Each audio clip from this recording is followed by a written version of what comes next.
মা এই শর্ত কি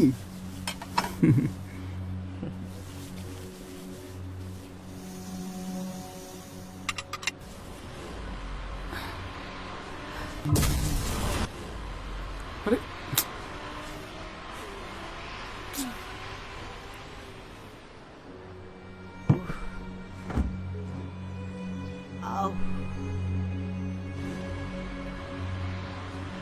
হ্যাঁ দেখ, কাল মাদার্স ডে, আম্মুকে কি দেয়া যায় বলতো? চল খালামণিকে জিজ্ঞেস করি। খালামুনি, কাল তো মাদার্স ডে, আম্মুকে কি গিফট দেয়া যায় বলো তো? হ্যাঁ, একদম বেস্ট একটা গিফট দিতে চাই, যেন পেয়েই সারপ্রাইজড হয়ে যায়। স্বস্তি। কি? ঘরের কাজগুলো করেও তো তোদের মায়ের লাইফটাকে একটু সহজ করতে পারিস।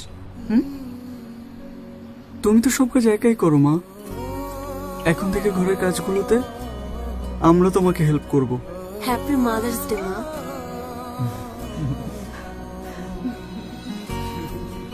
ঘরের কাজ শুধু মা করবে এমন চিন্তাগুলো পরিষ্কার করে মনটাকে চকচকে করার এখনই সময়।